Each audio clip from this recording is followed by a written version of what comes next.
Hello everyone, I am Ifra, hope you are doing well. तो start करते हैं आज का टॉपिक। हमने प्रीवियस सेशन में देखा था जीएसटी में ई वे बिल क्या होता है। ठीक है, तो जीएसटी भी कंप्लीट हो गया था और ई वे बिल स्टार्ट किया था। ई वे बिल क्या होता है ये समझ लिया था। ये क्या होता है? E way bill provision under GST system is defined as a distinctive bill, मतलब डिफरेंट बिल होता है जो कि जनरेट होता है इलेक्ट्रॉनिकली फॉर द शिपमेंट, मतलब movement of goods worth the value of more than 50,000 rupees within a state or outside the state, मतलब कि इन इंडिया। तो इसमें क्या कहा गया है, क्या बताया था मैंने? ई वे बिल जो होता है ये जनरेट होता है डिजिटली, मतलब इलेक्ट्रॉनिकली। किस लिए? जब भी किसी भी गुड्स का ट्रांसपोर्टेशन होता है या फिर बोल सकते हैं मूवमेंट होता है जिसकी वैल्यू 50,000 से ज्यादा होती है, या तो एक ही स्टेट में हो या फिर डिफरेंट स्टेट में। जैसे मतलब कि मुंबई से बोल सकते हैं मुंबई से कोलकाता में, मतलब किसी दूसरी जगह पे विद इन अ स्टेट या फिर आउटसाइड स्टेट। बेसिकली अगर एक वर्ड में बोलूँ तो किसी भी स्टेट में हो कहीं पर भी, बट होना चाहिए वो इंडिया में ही। तो क्या होगा? ई वे बिल वहां पर जरूरी होता है। It aims to at a speedy and trouble free movement. Trouble free movement होता है इसमें of goods all over India, जो मैं बता चुकी हूँ, इंडिया में without any sort of obstacle, किसी भी परेशानी के बिना। तो ये क्या था? एक ऐसा बिल था जो इसने रिप्लेस किया, ऐसा बिल है जिसने रिप्लेस किया है फॉर्मर बिल को, जो कि पहले पेपर बिल होता था अंडर द वेट सिस्टम। जैसे रोड परमिट के नेम से, वे बिल के नेम से, अब इसमें क्या लगा दिया? ई वे लगा दिया, ई वे बिल हो गया। ठीक है, तो आज हम क्या पढ़ने वाले हैं? इसके पर्पस के बारे में देखेंगे कि पर्पस क्या होता है। तो अपने नोट्स को यहाँ पर ओपन कर लेते हैं। तो ये जो भी मैंने आपको बताया यहाँ तक लिखा हुआ है। बाकी यही है कि जीएसटी एन के थ्रू, ये जो है जीएसटी एन के सेटअप के थ्रू जो है जनरेट किया जाता है, और ई वे बिल नंबर जो होता है ईबीएन वो यहाँ पर अलॉट किया जाता है जब ई वे जो है प्रोड्यूस हो जाता है। अब बात करते हैं यहाँ पे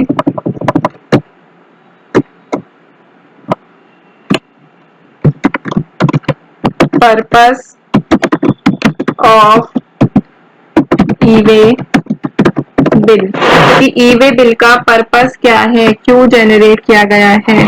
ई way bill mechanism ensures that the goods are transported in compliance with the GST law, मतलब कि जो गुड्स जो है वो ट्रांसपोर्ट हो कैसे? In compliance with the GST law, मतलब कि जीएसटी लॉ को फॉलो करते हुए। कंप्लायंस मतलब क्या होता है?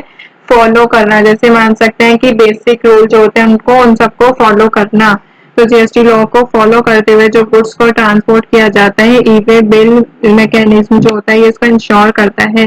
It is a constructive tool that helps to track the movement of goods and keep check on tax evasion.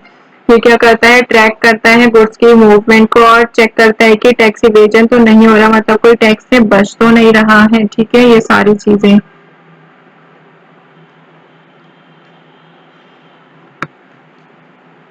तो आगे लिखते हैं, it aimed eight decimating the significant delays in the transit of goods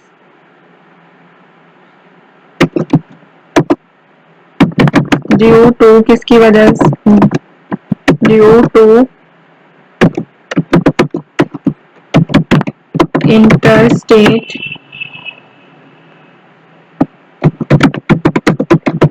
checkpost set up by the tax officials। तो इसमें क्या कहा गया है? ये ई वे बिल का पर्पस क्या होता है, इसका एम क्या होता है? Decimating the significant delays in the transit of goods.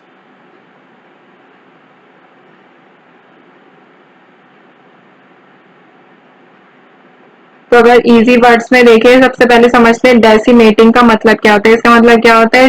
बोल सकते हैं कि जैसे डिस्ट्रॉय करना किसी लार्ज पार्ट को, मतलब कि लार्ज पार्ट को जो खत्म करना या फिर उसको कम करना। ठीक है, रिड्यूस करना। तो it aimed at decimating the significant delays, मतलब कि डिले होने में जो जिस वजह से डिले होता था उसको इसने रिड्यूस किया, डेसिमेट किया है in the transit of goods, जब गुड्स का ट्रांसपोर्टेशन होता है, ट्रांजिट होता है due to interstate supply में। ठीक है, तो इसको क्या किया है, उसको डेसिमेट किया है।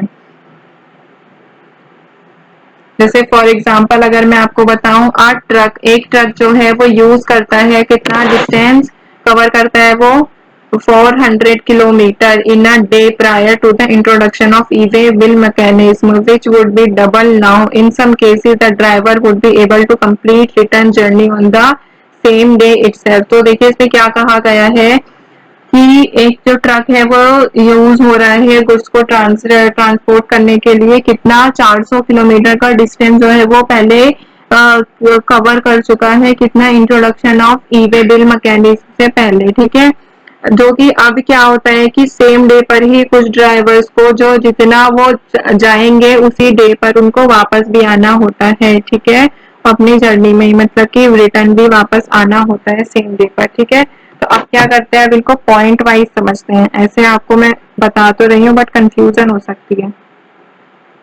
तो मेन पर्पस देखते हैं। First,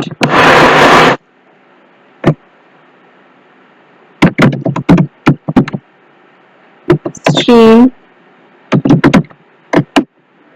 lining the movement of goods. तो बेसिकली इसमें क्या कहा गया है, स्ट्रीम लाइनिंग। तो स्ट्रीम लाइनिंग ऑफ गुड्स में हम आगे देखते हैं क्या कहा जाता है। ये क्या हुआ,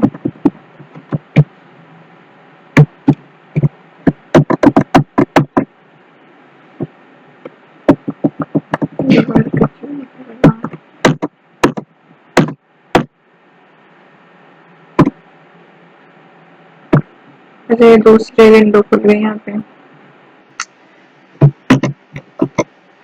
ठीक है, stream lining the movement of goods में क्या है, सिंगल प्लेटफॉर्म प्रोवाइड किया जाता है। क्या, एक यूनिफाइड प्लेटफॉर्म प्रोवाइड किया जाता है जनरेट करने के लिए, या फिर बोल सकते हैं मैनेज करने के लिए ई वे बिल को पूरे इंडियन स्टेट में, मतलब कि पूरे इंडिया में ई वे बिल को जनरेट या फिर बोल सकते हैं मैनेज करने के लिए एक सिंगल प्लेटफॉर्म जो है प्रोवाइड किया गया है। तो stream lining movement of goods एक तरह से हो गया इसका स्ट्रीम लाइन।